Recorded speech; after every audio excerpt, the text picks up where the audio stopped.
Bonjour à tous et bienvenue sur Location Facile. Si vous êtes ici, c'est probablement parce que vous voulez éviter des tracas lors de l'entrée d'un locataire. Entre le bail un peu bancal, où on rajoute des petites choses à la dernière minute, et l'état des lieux où on oublie des choses, être préparé, croyez-moi, ça fait toute la différence. Bref, je suis Pierre Perrin. Aujourd'hui, on va regarder quelles sont les erreurs courantes à éviter lors de la signature de votre bail pour que tout soit clair et sans mauvaise surprise. Et avant qu'on commence, pensez à vous abonner à la chaîne La Location Facile et à activer la petite cloche. Ça nous permettra de savoir quelles sont les nouvelles vidéos et de ne rien oublier. Allez, c'est parti. Premier conseil, vérifiez que toutes les mentions obligatoires soient présentes. Donc ça peut paraître évident, mais vous seriez étonné de voir combien de fois ça arrive qu'il manque des infos. Donc les informations nécessaires et évidentes, ce sont le nom du locataire, votre nom à vous, la description du bien, la taille en mètres carrés du logement, le nombre de pièces, etc. Donc on n'oublie pas la place de parking ou alors la cave. Ça, il faut aussi absolument le mettre. Il faut mettre aussi le montant du loyer, quelles sont les charges. Les charges, qu'est-ce que ça inclut? Et aussi, par exemple, le montant de du dépôt de garantie. Le dépôt de garantie, c'est le loyer hors charge. Donc, soyez vraiment complet dans le bail. Bon, j'ai déjà entendu l'histoire d'une agence immobilière qui avait oublié de faire signer le bail par le locataire et que le bailleur lui-même ne l'avait pas signé. Bon, c'est un monde surprenant, ça doit absolument pas vous arriver, hein. Ça, c'est vraiment important parce que si jamais il manque d'une de ces informations-là, alors du coup, le bail il est considéré comme non complet. Vérifiez-le bien et que tout le monde l'ait signé. Sinon, ce qu'il faut aussi, c'est que le bail soit conforme à la loi Allure. La loi Allure, j'imagine que vous connaissez. Si vous connaissez pas, je mettrai le lien, donnez-moi des commentaires, et alors du coup, je ferai une vidéo dessus. Deuxième conseil, l'état des lieux.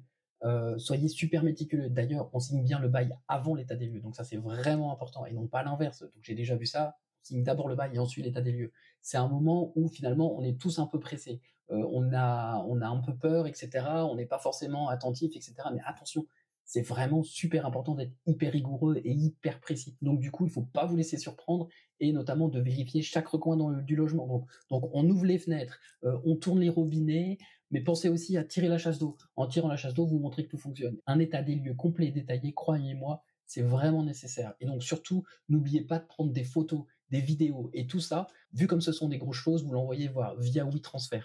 Donc comme ça, le locataire là, vous l'avez, c'est beaucoup plus facile. Vous l'aurez compris, vous devez avoir tout le logement en tête. Mais avoir tout le logement en tête avec tout ça à penser, ça va être compliqué. Donc le plus simple, c'est de tout préparer en amont. Donc vous préparez le bail, vous préparez l'état des lieux, et à ce moment-là, vous notez toutes des petites choses, des petites annotations, on crée un papier dessus. Et comme ça, vous êtes certain de ne rien oublier. Ça vous évitera notamment le «Ah, j'ai oublié de lui dire ci» ou «J'ai oublié de lui dire ça». Non, en l'ayant préparé avant, vous éviterez ça. Et d'ailleurs, on en profite lors de l'état des lieux de montrer comment est-ce qu'on coupe l'eau, comment est-ce qu'on coupe l'électricité. Ça permettra d'éviter des situations dramatiques. Troisième erreur, les clauses abusives. Parfois, il y en a, il faut absolument les éviter. Donc, il est possible de modifier un petit peu le bail pour que ça corresponde au logement, mais il faut rester dans la légalité. Donc, c'est vraiment important. Donc, pour rester dans le légal, c'est par exemple indiquer le jour des sorties de poubelle dans un immeuble que vous avez et qui s'en occupe. Donc, mais certains, parfois, ils veulent en mettre trop. C'est par exemple une clause stipulant que tout doit être réparé par le locataire. Exemple, le locataire s'engage à effectuer toutes les réparations dans le logement. Eh bien, c'est illégal. Pourquoi? C'est abusif. En vertu de la loi, le locataire est responsable des petites réparations liées à l'entretien courant du logement. Donc, les fuites de robinet, les remplacements d'ampoules, ce genre de choses. Mais certainement pas une fuite de toiture. Globalement, tout ce qui touche à la structure sera de la responsabilité du bailleur. Donc, on parle de la toiture, des fissures, etc. Ça, c'est le bailleur. Les petites réparations, c'est le locataire. Une deuxième clause illégale serait par exemple d'imposer des pénalités en cas de retard de paiement. Donc ce serait marqué par exemple dans le bail, en cas de retard de paiement, le locataire devra verser des pénalités de 10% du montant du loyer par mois. C'est illégal. Aucun frais ne peut être appliqué aussi bien pour un bailleur que pour une agence par la même occasion en cas de retard. Peu importe qu'il s'agisse d'un logement meublé ou d'un vide.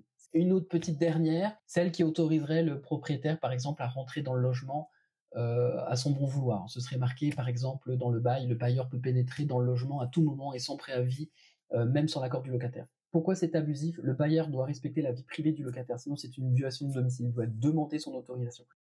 Par contre, je vous conseille d'ajouter une clause de visite annuelle dans le logement en présence du locataire. Ça, c'est légal. Et ça vous permettra de voir le logement et s'il y a des travaux à faire. Ce qu'il faut retenir, c'est que toute clause qui crée un déséquilibre entre d'une part le bailleur et d'autre part le locataire sera susceptible d'être jugée comme abusive. En cas de doute, il est conseillé de consulter un professionnel. Donc ça peut être un avocat, un notaire ou un expert immobilier avant de modifier votre contrat de location et de signer le bail. Donc certaines clauses peuvent paraître normales, mais elles ne le sont pas puisqu'elles ne sont pas conformes à la loi. Donc lisez attentivement votre bail, ligne par ligne, et si vous avez le moindre doute, consultez un professionnel. Ça prend quelques minutes, mais ça pourra vous sauver. Comment éviter ces erreurs? Ah, la bonne question. Alors déjà, on peut vous conseiller. Et oui, on s'y connaît un peu en location, figurez-vous. Sinon, il y a aussi les sites du gouvernement, et croyez-moi, eh ben, on n'est pas sponsorisé par eux, ça se saurait. Et voilà, c'est déjà la fin, mais voici ce qu'il faut retenir pour éviter les erreurs lors de la signature du bail. Préparez le bail, faites un état des lieux complet avant la visite, soyez précis et faites des photos ensuite que vous partagerez au locataire. Et finalement, méfiez-vous des clauses abusives. Et si vous avez un doute, n'hésitez pas à demander l'aide d'un professionnel. Merci d'avoir regardé cette vidéo. Pour d'autres conseils, n'hésitez pas à vous abonner à la chaîne La Location Facile. Vous pouvez liker ou commenter. On vous répondra en bas dans les commentaires. Allez, salut!